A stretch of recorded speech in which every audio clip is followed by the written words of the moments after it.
Student আজ আমরা প্রতিসরাঙ্ক সম্বন্ধে ডিটেইলস আলোচনা করব। লাইট ইজ চ্যাপ্টার, এটা ক্লাস 12 এর স্টুডেন্ট আর 10 এর স্টুডেন্ট দেখবে। 10 এর স্টুডেন্টের মূলত ক্লাস, আর এরপর আমি লাইটের পর ক্লাস আসবে ক্লাস 10 এর সাপেক্ষে 12 এর স্টুডেন্টরাও এটাই আছে সিলেবাসে। দেখো, প্রতিসরাঙ্ক বলতে সবসময় তুমি বুঝবে দ্বিতীয় গতি সূত্রটা প্রতিসরণের। ধরো এটা এ মাধ্যম, এটা বি মাধ্যম, এটা আমি অবিলম্ব, এটা বিভেদ দল, মানে বি মাধ্যম ধরো জল হইতে পারে, বি মাধ্যমটা, এ মাধ্যমটা বাতাস হইতে পারে, এ মাধ্যমটা কাঁচ হইতে পারে, বি মাধ্যমটা জল হইতে পারে, এইটা গ্লিসারিন হইতে পারে, এটা কেরোসিন হইতে পারে, বিভিন্ন মাধ্যম থাকে। তো আলোক রশ্মি কোন একটা মাধ্যম দিয়ে যেতে যেতে ধরো এখানে আপতিত হইল, এটা আমি অবিলম্ব ধরেছি, যেখানে আপতন বিন্দু সেখানে অবিলম্ব ধরবে, লম্ব লম্ব। তাহলে ধরো একটা দিক পরিবর্তন করল, ধরো এদিকে চলে এসছে, তাহলে এই কোণটা হচ্ছে আই কোণ, এই কোণটা আর কোণ। এটা রিফ্লেক্সিভ অ্যাঙ্গেল, এটা ইন্টেনসিভ অ্যাঙ্গেল। ইন্টেনসিভ মানে আপতন কোণ, ওই জন্য স্মল আই লিখি, আমাদের এটা নেশা বটে। তাহলে স্নেলের সূত্র বলছে বিজ্ঞানী sign i by sine r সমান ধ্রুবক। এই ধ্রুবকটা হচ্ছে মিউ, এটাকে প্রতিসরাঙ্ক বলে। তো এ মাধ্যমের সাপেক্ষে বি মাধ্যমের প্রতিসরাঙ্ক যদি লেখা হয় কোনোদিন, ভাষা দিয়ে একদম পরিষ্কার ভাষা দিয়ে লিখবে, এ মাধ্যম সাপেক্ষে বি মাধ্যমের প্রতিসরাঙ্ক। এ মাধ্যমের সাপেক্ষে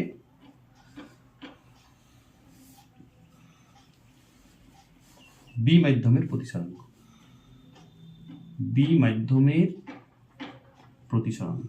তার গাণিতিক সিম্বল কি রূপ? তার গাণিতিক সিম্বলটা তুমি ধ্যান দেবে, এ মিউ বি। যে মাধ্যমের সাপেক্ষে সেটা পিছনে থাকবে, যার প্রতিসরাঙ্ক বাইর করবো সেটা আগে থাকবে। এটাকে যদি তুমি বাই ফর্মে লেখো তাহলে উপরে হবে মিউ বি। ধ্যান দেবে খুব, এটা কিন্তু ছাত্রছাত্রীরা প্রচুর ভুল করে, কণ্ঠ উপরে এবং কণ্ঠ নিচে। এই লেখাটার সঙ্গে ভাষাটা অ্যাডজাস্ট করো। তাহলে এটা এ মাধ্যমের সাপেক্ষে বি মাধ্যমের প্রতিসরাঙ্ক বাইর করছি, কার সাপেক্ষে সেটা বাঁ দিকে লিখবো, কার প্রতিসরাঙ্ক বাইর করছি সেটা ডান দিকে লিখবো, মাঝে প্রতিসরাঙ্ক সিম্বল ইউজ করবো মিউ, এই চিহ্নটাকে মিউ বলে। এটাই প্রতিসরাঙ্কর রূপ লাইট ফিজিক্সে। Sine i by sine r সমান ধ্রুবক, এখানে mu B by mu i. তাহলে এইটাই হচ্ছে আপেক্ষিক প্রতিসরাঙ্ক, এই জিনিসটাই হচ্ছে আপেক্ষিক প্রতিসরাঙ্ক।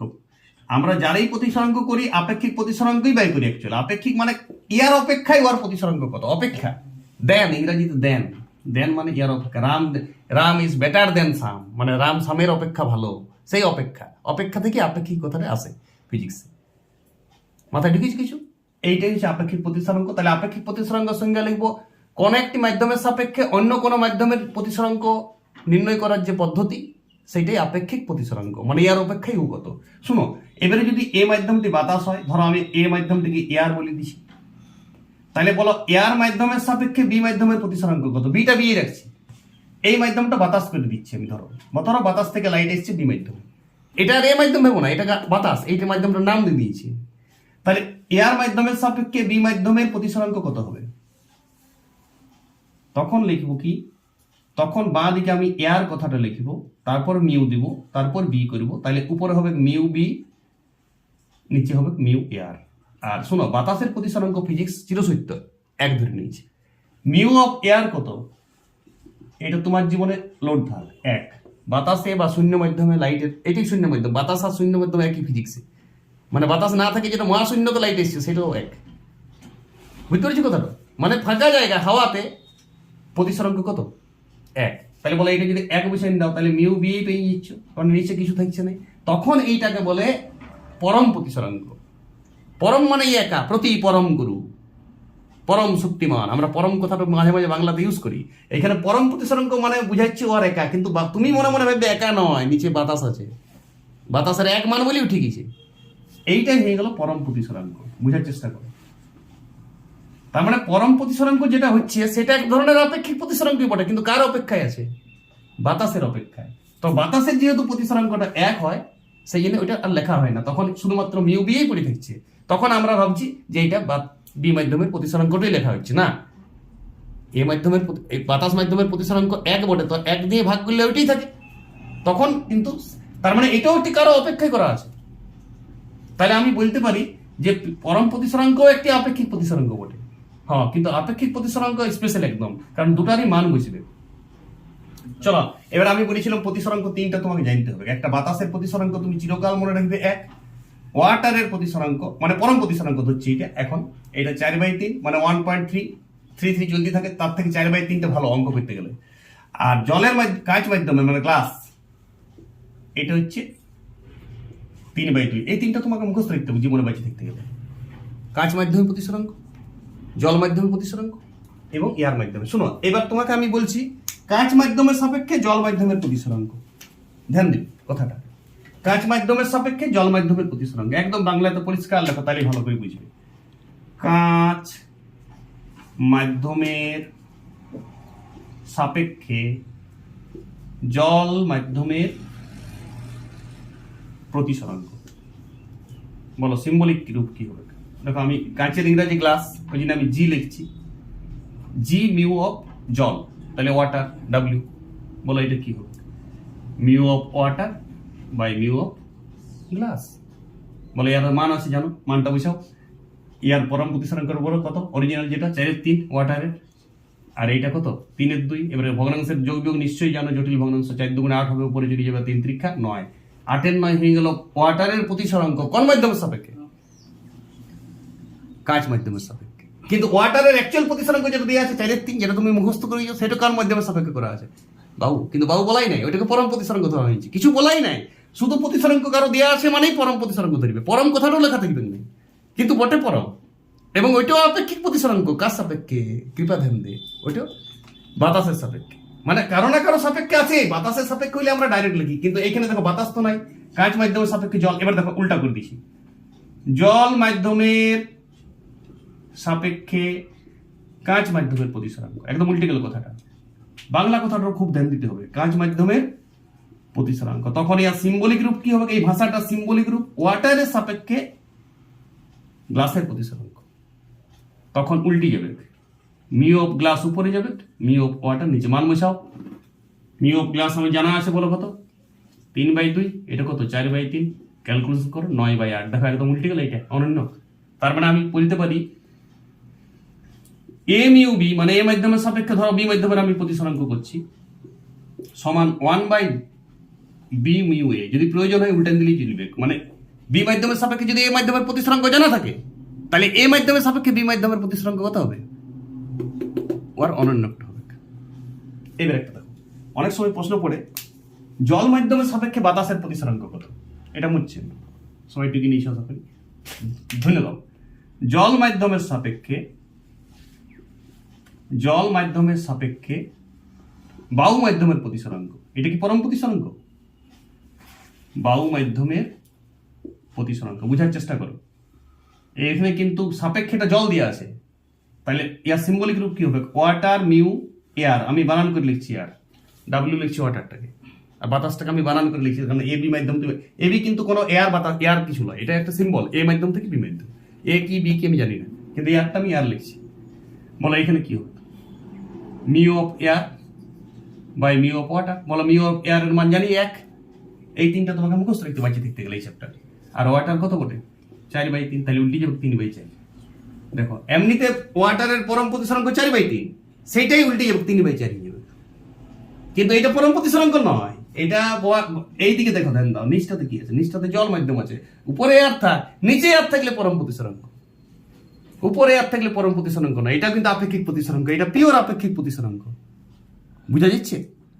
আর ইয়ার এইটা যদি দেওয়া থাকে, ধরো জল মাধ্যম সাপেক্ষে বায়ুর প্রতিসরাঙ্ক 3/4, তাহলে বলো জলের পরম প্রতিসরাঙ্ক কত? তখন উল্টাই দিবে তুমি। তার মানে তুমি বুঝে গেলে এয়ার উপরে আছে, ওয়াটার নিচে আছে। যখনই ওয়াটারের সাপেক্ষে বলিছে তখন ওয়াটার নিচে আছে, তাহলে এবারে আমি ওয়াটারকে উপরে আর এয়ারকে নিচে নামান দিলে তো পরম প্রতিসরাঙ্ক হয়ে যাবে। তাহলে এই কথাটাও চেঞ্জ হয়ে যাবে, তখন ওইটা 3/4 হবে। আর 3/4 আমরা জানি এই 4/3 হবে, 4/3 তো বটেই। তেমনি যদি এমনি পড়ে প্রশ্ন, কাঁচ মাধ্যমের সাপেক্ষে বায়ু মাধ্যমের প্রতিসরাঙ্ক কত? তখন এদিকে আমি কি লিখব? এটা মুচ্ছে একটু, গ্লাস মিউ এয়ার, তার মানে mu of air by mu of glass. Mu of air মানে কত? 1। মিউ অফ গ্লাস কত? মুখস্থ রাখা উচিত, 3/2 কাঁচ মাধ্যম, তাহলে উল্টে যাবে, এটা 2/3 চলে আসবে। দেখো উল্টে গেল, কাঁচের প্রতিসরাঙ্ক উল্টে গেছে। তখন কিন্তু এটা আপেক্ষিক প্রতিসরাঙ্ক। বায়ু থাকলেই যে পরম প্রতিসরাঙ্ক হবে এটা নয়, বায়ু সাপেক্ষে করতে হবে। বায়ুকে কারো সাপেক্ষে বায়ুর প্রতিসরাঙ্কটা পরম না, বাহু সাপেক্ষে অন্য কারো প্রতিসরণ করো পরম, বুঝতে পারছো? বাহু অনেক ছাত্রছাত্রী ভাবে বাহু যদি থেকেছে তবেই পরম, এই কনফিউজটা দূর করো ব্রেন থেকে, ঠিক আছে?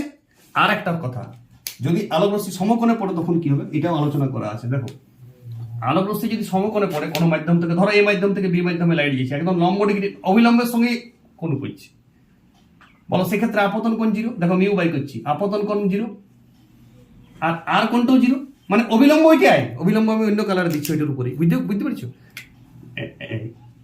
আপতন কোণ কোনটা হয়, সাইন আই কোণ কোনটা, সাইন আই কোণ তো এইটা, তাহলে আই কোণটা 0, আর কোণটাও 0, তাহলে বলো সাইন 0, এটাও 0, বলো 0/0, বলো নিচে 0 যদি থাকে, উপরে 0 ঠিক আছে 0 হইতো, কিন্তু নিচে 0 থাকলে 0 হবে না, এটা কি হবে, ইনফাইনাইট, অসংখ্যাত, অনির্ণয়। তাহলে বলো প্রতিসরণ কোণ নির্ণয় করে দিয়েছেন, তার মানে সেক্ষেত্রে এটা প্রতিসরণের কোনো ঘটনাই নয়।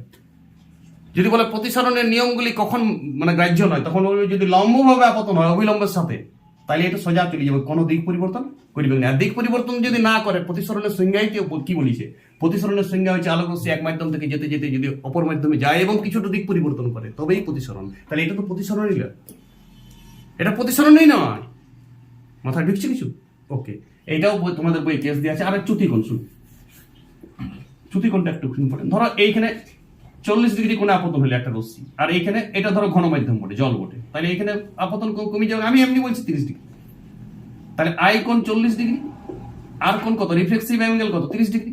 চ্যুতিকোণ ডেল্টা হয়, চ্যুতিকোণ সবসময় ডেল্টা, চ্যুতি মানে কত বিচ্যুতি হচ্ছে কোণটা, তাহলে বলো এমনিতে বিপ্রতিভ কোণ সমান হয়, দেখো এই কোণটা 40 হলে এটাও 40 হয়, কিন্তু এইদিকে ঘুরে গেছে, তার মানে কত হবে, 40 বিযুক্ত 30 সমান 10 ডিগ্রি। প্রতিসরণের চ্যুতিকোণ খুব সোজা, বিয়োগ করে দিলে হবে, আপতন যেটা বড় সেটা থেকে ছোটটাকে বিয়োগ করে দিলি। কিন্তু অনেক সময় তোমাকে ফাঁসাবে, অনেক সময় বলিবে যে বিভেদ তলের সাথে 10 ডিগ্রি কোণ করে পড়ছে, আর এইটা চলে গেল 60 ডিগ্রি কোণে, প্রতিসরণ কোণ দিয়ে দিয়েছে 60 ডিগ্রি, মানে আর মান দিয়ে দিয়েছে 60 ডিগ্রি, আপতন কোণ 10 ডিগ্রিটা নয়, তখন তোমাকে আপতন কোণ বাই করে নিতে হবে, 90 বিযুক্ত 10 সমান 80 ডিগ্রি, তাহলে 80 ডিগ্রি আপতন কোণ, প্রতিসরণ কোণ 60, তাহলে চ্যুতি কোণ এবার তুমি বুঝতে পারবে। চ্যুতি কোণকে সবসময় আমরা ডেল্টা লিখবো, এটা ডেল্টা সিম্বল, এইটা ডেল্টা সিম্বল, সমান কত হবে, 80 বিযুক্ত 60 সমান 20 ডিগ্রি। নিচে দেখবে এটা আলোচনা করা আছে টেনের বই কিছুটা। এই গেল টেনের বইয়ের প্রতিসরণ সংক্রান্ত A to Z পড়া। এখানে সব থেকে সিরিয়াস তুমি আপেক্ষিক প্রতিসরাঙ্ক আর পরম প্রতিসরাঙ্ক পার্থক্য লিখে দেবে, যদি লিখতে পেরেছো খুব ইম্পর্টেন্ট। বলবে তুমি আপেক্ষিক প্রতিসরাঙ্ক কাকে বলে, কোন একটা মাধ্যমের সাপেক্ষে কোন একটা মাধ্যমের প্রতিসরাঙ্ককে আপেক্ষিক প্রতিসরাঙ্ক বলে, কিন্তু বাহু মাধ্যমের সাপেক্ষে অন্য মাধ্যমের প্রতিসরাঙ্ক কি বলে, বাহু বা শূন্য, শূন্য মানে বাহু ফিজিক্সে। এইবার বলবে আপেক্ষিক প্রতিসরাঙ্ক পরম প্রতিসরাঙ্ক নয়, সব আপেক্ষিক প্রতিসরাঙ্ক পরম প্রতিসরাঙ্ক নয়। এখানে তুমি বলবে সব পরম প্রতিসরাঙ্কই অ্যাকচুয়াল আপেক্ষিক প্রতিসরাঙ্ক না, ওইটাও তো কারো অপেক্ষাই করা আছে, বাহু অপেক্ষা করা আছে মানে তো আপেক্ষিক, বাহু হইলে বাহুর মানটা এক বসে যায় বলে আমরা বুঝতে পারি না, বুঝতে পারিস? বাস এই দুটা পার্থক্য তুমি লেখা উচিত, আপেক্ষিক প্রতিসরাঙ্ক আর পরম প্রতিসরাঙ্ক। আর একটা ডিসকাস করে দিবে, ধরো এই মাধ্যম থেকে লাইট এসছে উদাহরণ টাইপের, বি মাধ্যমে গেল, তাহলে এ মিউ বি কি হচ্ছে, সমান mu B by mu a, এটা আপেক্ষিক প্রতিসরাঙ্ক। কিন্তু বাতাস মাধ্যম থেকে যখন এ মাধ্যমে যাচ্ছে বা হরিদাস মাধ্যমে যাচ্ছে ধরো, তখন হবে মিউ হরিদাস বাই মিউ বাতাস। এই তিনটা পার্থক্য তুমি লিখে নেবে, আপেক্ষিক প্রতিসরাঙ্ক আর পরম প্রতিসরাঙ্ক। চ্যাপ্টার শেষ। নেক্সট দিন থেকে প্রিজমটা আমি পরে পড়াবো, আগে গলীয় দর্পণ পড়াবো, অবতল দর্পণ, উত্তল দর্পণ, সলিড ক্লাস হিসেবে লাইটের। তুমি A to Z দেখবে, আর এখান থেকে প্রচুর অঙ্ক করে। আমি লাস্ট একটা থিওরি বলেছিলাম মনে আছে, খাতায় তিনটা ফর্মের একটা ফর্মুলা, ওইটার থেকে প্রচুর অঙ্ক করাবো। এটা কিন্তু ফিজিক্সে খুব ইম্পর্টেন্ট হবে। ধরো তুমি মনে রাখবে এক মাধ্যম থেকে দু মাধ্যমে লাইট যাচ্ছে, বা এ মাধ্যম থেকে কি করা হয়, এ মাধ্যম থেকে বি মাধ্যমে লাইট যাচ্ছে, তখন শুরু হবে কি, এটা mu A by mu B, এটা ভুল আছে, mu B by mu A হবে, ঠিক আছে, mu B by mu A. তুমি এটা চেঞ্জ করবে, mu B by mu A, এইটা চেঞ্জ করবে, এইটা হবে V A by V B, আর তরঙ্গ ভি মানে বেগ লাইটের, আর ল্যামডার ক্ষেত্রে হবে lambda A by lambda B. এইটা তুমি ফর্ম করে রাখো। এ মাধ্যম সাপেক্ষে যদি বি মাধ্যমে লাইট যায়, তখন mu B by mu a লিখবো, এইখানে উল্টা করে দেবো, লাইট এ মাধ্যমে লাইটের বেগ বাই বি মাধ্যমে লাইটের বেগ, এ মাধ্যমে লাইটের তরঙ্গ দৈর্ঘ্য বাই বি মাধ্যমে লাইটের তরঙ্গ দৈর্ঘ্য। এইটা থেকে প্রচুর অঙ্ক আসবে, এই সূত্রটা পুরাটা মাথায় রাখবে। এ মিউ বি মানে তো এইটা এখন বললাম, তাহলে এইটা তুমি মাথায় লোড রাখবে। ওকে, ক্লাস শেষ।